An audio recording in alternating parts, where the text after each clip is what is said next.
दोस्तों, क्या आपको पता है फैक्ट्री में रेड बुल कैसे बनता है? और क्या रेड बुल में हाथी का स्पर्म मिलाया जाता है? और क्या सच में रेड बुल में हाथी की हड्डियों का पाउडर भी मिलाया जाता है? और क्यों रेड बुल को स्टील के केन में ही पैक किया जाता है? आइए जानते हैं आज के इस वीडियो में। दोस्तों, वीडियो अंत तक देखें और पसंद आए तो शेयर जरूर करें। रेड बुल एनर्जी ड्रिंक की इतनी सारी भीड़ के बीच रेड बुल केजीएफ के रॉकी भाई की तरह अपनी एक अलग ही पहचान लिए हुए मार्केट में अंगद के पैर की तरह डटा हुआ है, जिसे उखाड़ पाना अब किसी के बस की बात तो लगती नहीं है। साथ ही बोनस के तौर पर आपको ये भी बताएंगे कि इसे बनाने के लिए असली सांड का स्पर्म का यूज किया जाता है या नहीं। रेड बुल बनाने की शुरुआत होती है इन झरनों के पानी को इकट्ठा करने से, क्योंकि कंपनी एक क्लेम करती है, ये दावा करती है कि वो अपने प्रोडक्ट में एकदम फ्रेश झरने के पानी को यूज करती है। तो झरने के इस झकाझक पानी को जमा करने के बाद इसे भेजा जाता है इन बड़े बड़े टैंक्स में, जहां इस पानी में कार्बन को इंजेक्ट करके पानी को कार्बोनेट किए जाने के बाद इसकी मुलाकात करवाई जाती है इनमें caffeine, sucrose, vitamin B6, vitamin B12, sugar और टॉरिन से। इसके अलावा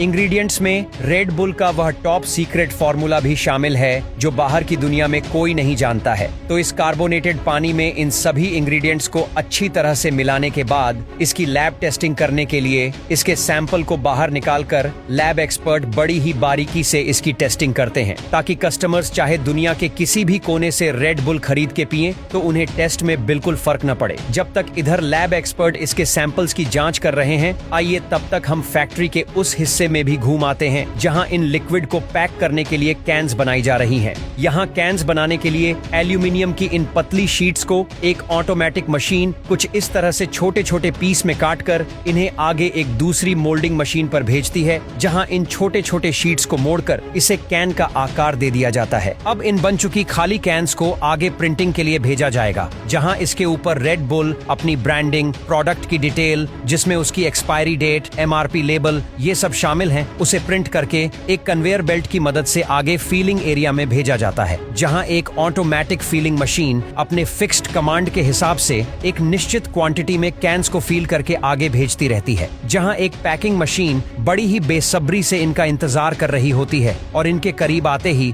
मशीन इन्हें पॉलीथीन की मदद से सील पैक कर देती है, जिसके बाद फैक्ट्री के वर्कर इन्हें स्टोर रूम में रख देते हैं और जैसे जैसे ऑर्डर आता रहता है उस हिसाब से ट्रक में लोड करके भेज दिया जाता है। आपको एक्टिव बनाने के लिए ये तो हुई मेकिंग की बात। अब आते हैं अपने बोनस पॉइंट पर कि रेड बुल में बुल का स्पर्म होता है या नहीं। तो सबसे पहले आपको ये जान लेना चाहिए कि रेड बुल नाम से मतलब इसमें बुल यानी सांड का स्पर्म न होकर बुल की हट, ताकत और एनर्जी है। और दूसरी बात ये है कि रेड बुल मार्केट में आते ही आग लगने लग गई थी, जिससे बाकी ब्रांड्स की फट गई, चार हो गई और रेड बुल का मार्केट डाउन करने के लिए ऐसी झूठी अफवाह फैलने लगी कि इसमें बुल का स्पर्म यानी कि सांड का स्पर्म है। और बहुत से लोगों ने इस अफवाह पर भरोसा भी कर लिया, क्योंकि रेड बुल में जो टॉरिन मिलाया जाता है वो पहले बुल के स्पर्म से निकाला जाता था, लेकिन इसे कभी भी रेड बुल में यूज नहीं किया गया, बल्कि रेड बुल में मिलाए जाने वाला टॉरिन केमिकल्स और दूसरी ऑर्गेनिक चीजों से बनाया जाता है, जो कि लोगों को एनर्जेटिक रखने के लिए काम आता है।